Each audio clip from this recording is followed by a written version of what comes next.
கர்த்தராகிய இயேசு கிறிஸ்துவின் நாமத்தினாலே உங்களுக்கு கிருபையும் சமாதானமும் உண்டாவதாக. தியான நேரம் கடந்து செல்வோம். பரிசுத்த ஆவி உங்களிடம் பேசுகிறார் என்பதற்கான 3 அடையாளங்கள். முதலில் உறுதிப்படுத்துவார். எப்படி நம்மை உறுதிப்படுத்துகிறார் என்பதை 1 சாமுவேல் 3ஆம் அதிகாரத்தில் காணலாம். சிறு பிள்ளையான சாமுவேல் கர்த்தருடைய ஆலயத்தில் தங்கி இருக்கிறார். அவர் நித்திரையில் இருக்கும் பொழுது தேவன் அவருடன் பேசுகிறார். முதல் தடவை பேசும் பொழுது ஏலி தாத்தா கூப்பிடுகிறாரோ என்று சொல்லி நீங்கள் கூப்பிட்டீங்களா அப்படின்னு சொல்லி கேட்குறாரு. ஏலி தாத்தா இல்லை, நீ போய் படுத்துக்கோ அப்படின்னு சொல்லி சொல்கிறாங்க. 2வது முறையும் இப்படியே நிகழ்கிறது. 3வது முறையும் இப்படியே நிகழ்கிறது. அப்பொழுதுதான் ஏலி நினைக்கிறார், சாமுவேலுடன் தேவன் பேச விரும்புகிறார் என்று சொல்லி. உடனே சாமுவேலிடம் சொல்கிறார், ஏலி தாத்தா நீ போய் படுத்துக்கோ.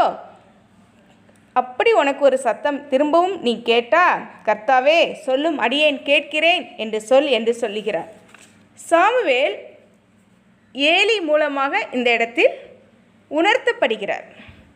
சாமுவேலுடன் பேச விரும்புகிறார். ஆண்டவர் நம்மளிடம் இப்படி எத்தனையோ முறை பேசியிருக்கிறார். நாம் அதை உணராமல் என்ன செஞ்சுக்கிட்டு இருக்கோம்? புரியாமல் தெரியாமல் வாழ்ந்து கொண்டு இருக்கிறோம்.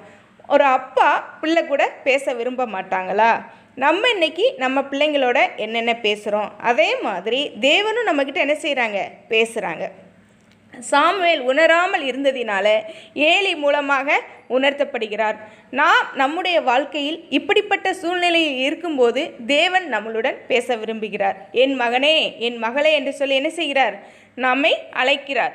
நாம் அப்படியும் உணராமல் இருக்கும் பொழுது யாரோ ஒரு தெரியாத நபர்கள் மூலமாகவோ ஏதோ ஒரு காரியங்கள் மூலமாகவோ நமக்கே தெரியாமல் தேவன் நமக்கு வெளிப்படுத்துகிறார்.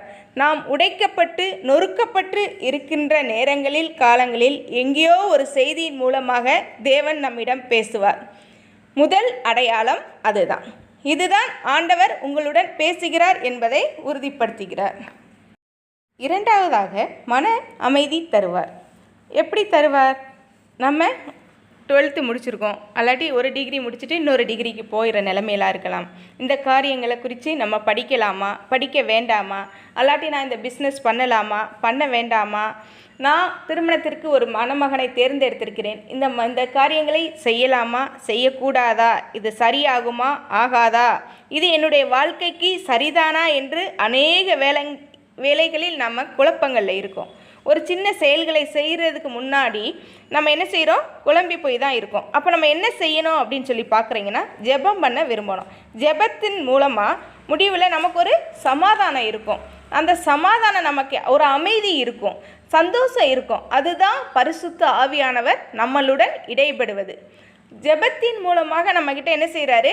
பேசுகிறாரு. ஜெபத்தில் சமாதானம், சந்தோஷம், அமைதி கிடைத்தால் ஆண்டவர் அதை அங்கீகரிக்கிறார் என்று சொல்லி அர்த்தம். அதற்கு அவர் என்ன சொல்கிறாரு? ஓகே சொல்கிறார்.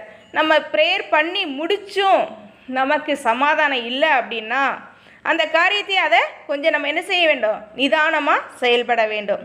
உறுதியாய் ஜெபத்தில் தரித்திருந்து கடவுள்கிட்ட நம்ம என்ன செய்யணும்? கேட்கணும் அப்படின்னு சொல்லி அவர் நம்ம கடவுள்கிட்ட கேட்டு நம்ம அதை மன சமாதானமும் சந்தோஷமும் நம்ம மனதில் வந்தது அப்படின்னு சொன்னால் அந்த காரியத்தை நம்ம செய்யலாம். ஜெபத்தில் நான் இன்னும் ஆண்டவருடன் நெருக்கமாக இருக்க வேணும். அவர் பேசும் வரை, பதில் தரும் வரை நம்ம என்ன செய்யணும் அப்படின்னா காத்திருக்கணும். ஆவியின் கனிகளில் ஒன்று தான் சமாதானம். சமாதானத்தை தருகிறவர் யார் அப்படின்னா இயேசு ஒருவர் தான்.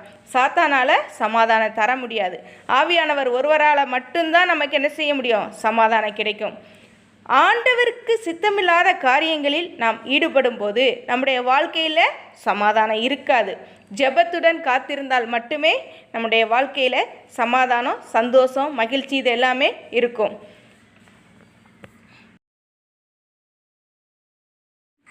மூன்றாவதாக வசனங்கள் மூலமாக நம்மளுடன் பேசுகிறார்.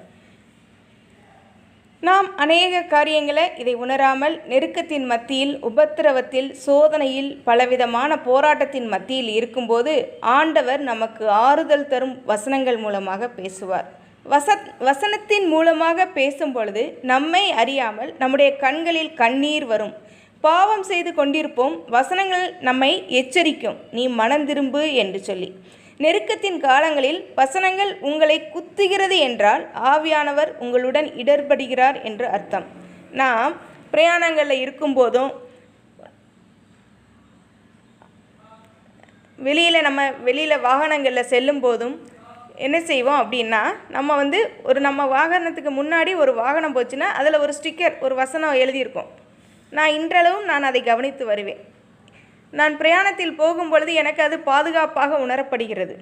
அப்போ நான் என்ன செய்வேன் அப்படின்னா, அந்த வசனங்களை வாசிக்கும் பொழுது அது என்னோடு இடைப்படும். அப்போ தேவன் இந்த இடத்துல என்னோட என்ன செய்கிறாரு, பேசுகிறார். என்னோடு மட்டுமல்ல, காண்கிற உங்களோடும் ஒவ்வொருவரோடும் என்ன செய்கிறார் தேவன். அந்த வசனங்கள் மூலமாக நம்முடைய மனங்களுக்கு, நம்ம ஒரு கஷ்டத்திலேயோ ஒரு துன்பத்திலேயோ நம்ம செல்லும் பொழுது அந்த வசனங்கள் நம்மை என்ன செய்கிறது, ஆற்றுகிறது, தேற்றுகிறது. ஆவியானவர் உங்களுடன் இடைப்படுகிறார், பேசுகிறார். நம்மை பாதுகாக்கிறதற்காக அவர் எப்படியெல்லாம் பேசுகிறார், இடைப்படுகிறார், நாம் இன்னும் உணராமல் இருந்து வருகிறோம். என் மகன் சாத்தானால் வஞ்சிக்கப்படக்கூடாது, கீழே விழுந்து விடக்கூடாது என்று சொல்லி என்ன செய்கிறார் தேவன் விரும்புகிறார். அவர் நம்மளை ஆற்றி தேற்றி உதவி செய்து வருகிறார் தேவ வசனங்கள் மூலமாக. இப்படி 3 காரியங்கள் மூலமாக தேவன் நம்மிடத்தில் என்ன செய்கிறார், பேசுகிறார். நாம் அதை உணர்ந்து செயல்படுவது நம்மேல் விழுந்த கடமை. இப்பொழுது நாம் ஜெபிப்போமா? அன்புள்ள இயேசு சுவாமி, நீர் எங்களிடம் பேசுகிறீர் என்பதை உறுதிப்படுத்துகிறீங்க சுவாமி. மன சமாதானத்தை தருகிறீங்க அப்பா. வசனங்கள் மூலமாகவும் வாக்குத்தத்தங்கள் மூலமாகவும் எத்தனையோ முறை அப்பா, எத்தனையோ மனிதர்கள் மூலமாகவும் எங்களை எச்சரிக்கிறீங்க சுவாமி. ஆவியானவரை, நாங்கள் அதற்கு சாமுவேல் கீழ்ப்படிந்தது போல கீழ்ப்படிந்து நடக்க, உம்முடைய வசனத்திற்கு எங்கள் செவிகளை சுவாய்க்க என் தேவன் நீங்கள் கிருபை செய்யுங்க சுவாமி. எந்த ஒரு காரியத்தையும் ஜெபத்துடன் ஆரம்பித்து ஜெபத்திலே காத்திருந்து நாங்கள் பதிலை பெற என் தேவன் நீங்கள் எங்களுக்கு உதவி செய்யுங்க அப்பா. சமாதானத்தின் தேவன் நீங்கள் ஆளுகை செய்யுங்க சுவாமி. என் தேவன் நீங்கள் எங்களோடு பேசுகிறீங்க, நாங்கள் உணர, அதன்படி வாழ, அதன்படி நடக்க நீங்கள் எங்களுக்கு உதவி செய்யுங்க சுவாமி. கர்த்தாவே, சொல்லும் அடியேன் கேட்கிறேன் என்று நாங்களும் சாமுவேலை போல சொல்ல எங்களுக்கு உதவி செய்யுங்க சுவாமி. இந்த நேரத்தை ஆசீர்வதிச்சுத்தாங்க. கேட்கிறவர்களுக்கு இது பிரயோஜனமாயிருக்க, நல்ல நிலத்தில் விழுந்த விதையாக 30, 60, 100 பலன் கொடுக்க என் தேவன் இங்கே கிருபை செய்யுங்க. ஆசீர்வதியும், காத்துக்கொள்ளும், பலப்படுத்தும். சமாதானத்தின் தேவன் நீர் ஒருவரே பெரிய காரியங்களை செய்கிறீர். இயேசுவின் நாமத்தில் ஜெபங்களும் எங்கள் பரிசுத்தமும் ஜீவனும் உள்ள நல்ல தகப்பனே, ஆமென்.